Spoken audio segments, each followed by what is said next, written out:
राज्यात कर्जमाफीची घोषणा झाल्यानंतरही काही भागात शेतकऱ्यांना बँकांकडून कर्जवसुलीसाठी तगादा लावला जात असल्याच्या तक्रारी समोर येत आहेत. जळगाव जामोद तालुक्यातील काही शेतकऱ्यांनी अशी नाराजी व्यक्त केली आहे की शासनाने कर्जमाफीबाबत घोषणा केल्यानंतरही काही बँकांकडून कर्ज भरण्याबाबत वारंवार फोन केले जात आहेत. माहितीनुसार अनेक शेतकऱ्यांची आर्थिक परिस्थिती अत्यंत बिकट झाली आहे. पिकाचे नुकसान, बाजारातील अनिश्चितता आणि वाढलेला खर्च यामुळे काही शेतकरी एक रुपये कर्ज खात्यात भरू शकत नाहीत, अशी परिस्थिती निर्माण झाली आहे. दरम्यान एका शेतकरी बांधवांनी फोन करून बँकांकडून होत असलेल्या दबावाबाबत माहिती दिली असल्याचे सांगितले जात आहे.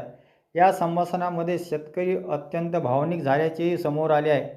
शेतकरी संघटनेचे म्हणणे आहे की जर शासनाने कर्जमाफी जाहीर केली असेल तर बँकांकडून होणारा तगादा थांबवणे आवश्यक आहे. अन्यथा आधीच अडचणीत असलेल्या शेतकऱ्यांवर मानसिक ताण वाढू शकतो. या पार्श्वभूमीवर प्रशासन आणि शासनाने या प्रकरणाची गंभीर दखल घेऊन वस्तुस्थिती तपासावी आणि गरज पडल्यास संबंधित स्पष्ट सूचना. काहीच नाही साहेब, म्हटलं मी म्हणजे कसं आता मी मरायला बी तयार व्हायला समजा येणं जास्त मला प्रेशर आणलं तर. नाही नाही नाही नाही असं काही चुकीचं काही करायचं हो, नाही. एवढं नका बोलू काका. ज्यावेळीही अडचण आली त्यावेळेस हा. मला बोलवा, मी त्या ठिकाणी येतो किंवा मी तुमच्यासोबत बँकेत येतो. हो ना, हो ना. असा विचार कधीही डोक्यात आणू नका. हा हा तुमच्या सोबत आहे, 100% सोबत आहे. हो पण ना, हो मरायचा ना. विचार बिलकुल आणायचा नाहीये. हा हा हा हे हे हो ना. हा छोटा विषय आहे. बिलकुल टेन्शन नाही. आपल्याला माहित आहे शेतकऱ्याची काय परिस्थिती आहे. हम्म. या बँकावाल्यांना फक्त त्यांच्या कर्जाचं किंवा त्याचे पैसे त्यांना पडते. हो ना. त्यांना कसा फायदा येईल तो त्याचा विचार करत असतात. हो. पण राज्य सरकारनं आपल्याला कर्जमाफी घोषणा केलेली आहे 2 लाखापर्यंत. त्यामध्ये आपण 100% तुम्ही बसता. हो. मग एवढं त्यांना माहिती आहे. त्याला माहिती आहे कर्जमाफीत बसल्यानंतर हे याची जी रक्कम 70,000 72,000 जे काय होत असेल तुमची ते हा. कर्जमाफीत बसणार हे त्याला माहित आहे.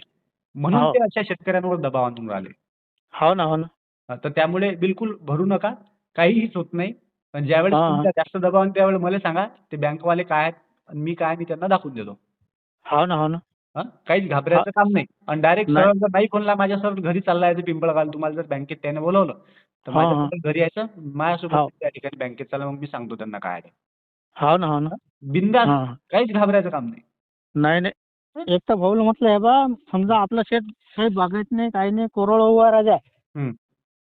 मी समजा गरीब माणूस आहे, मला एकटाच मुलगा आहे, तो किराणा दुकानावर काम करते. हं. त्याचं शिक्षण केल्याने गेलं समजा आपल्याच्यानं, आपली परिस्थिती असे असल्याच्यानं. हं.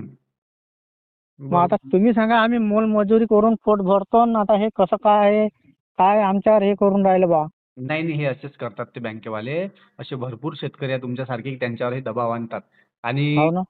काही शेतकऱ्यांकडून असे दबाव आणून चुकीच्या गोष्टी सांगून त्यांच्याकडून कर्जही त्यांना वसूल करून घेतलं. हा. हां. इतके बदमाश धंदे हे बँकवाले करतात. ह्याच नाही सगळ्याच बँकेवाले करतात. ते एवढंच नाही तर ते काय म्हणून राहिले की तुमच्या नातेवाईकाजवळून घेऊन भरा, पण भरा म्हणतात. नाही नाही नाही नाही. ते तुम्ही करा म्हणा. तुमच्या जवळचे भरा म्हणा आताचे म्हणा मग. हा. त्याला म्हणा तुमच्या जवळचे भरा म्हणा. मला कुणी काही नातेवाईक नाही आहेत म्हणा. मी एकटाच माणूस आहे म्हणा. नातेवाईकाचे पैसे मावर आज रोजी आहेत. मी ना घर बांधलं त्यावेळेस पासून राजे तुम्हाला सांगतो. बरोबर. तर त्याच तर उचल माझ्या अंगावर आणि ते डबल मला देतील का तुम्ही सांगा बा. नाही नाही नाही. आपल्याला मागायची काही आवश्यकताच नाही आहे ना. हा. आपल्याला त्याले मागायची काही आवश्यकताच नाही आहे. हो ना. हां हां. बिनधास्त. काहीच मागायचं नाही. काहीच कोणाला जायचं नाही. काहीच त्याच्या फोनवर काहीच प्रत्युत्तर तुम्हाला द्यायचं नाही आहे. हा हा हां.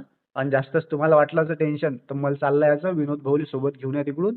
मी हा तुमच्यासोबत कधी बँकेत येतो. त्या मॅनेजर सोबत कोणाला फोन केला त्याला सांगा मला मी त्याला झापतो. हो ना, हो ना. हां. हा कधी बी समजा मी येतो, मला तुमचा सहारा आहे, मला कोणाचाच नाही आता. बिनधास्त राहा. मी तुमच्या सोबत आहे. काळजी करू नका. हो. तुम्हाला आता जर कधी आज जर फोन आला किंवा उद्या फोन आला तर सरळ सरळ पिंपळगावला चाललं यायचं 10:30 वाजता. 11 हो हो वाजता बँक उघडी झाली की. त्या हो ना, हो ना. ठिकाणी हा मी सोबत येईन तुमच्या आणि कोणी फोन हा लावला हा तर सांगा फक्त. हम्म. हं? काही काळजी हो करायचं हो काम नाही. हम्म. हां. बिनधास्त राहा. शांततेत राहा. आणि नो नाही, टेन्शन राहा. शांततेच आहे भाऊ मी. हां हां. नो टेन्शन राहा. हा हो हां. काहीच जास्त ताण नाही घ्यायचा. आणि हो असे ना, डोक्यात विचार नाही आणायचे आत्महत्येचे. हो ना. हां हां. मी आहे सोबत तुमच्या. शेतकऱ्यांना दिलासा देण्यासाठी शासन काय पावलं उचलते हे पाहणे आता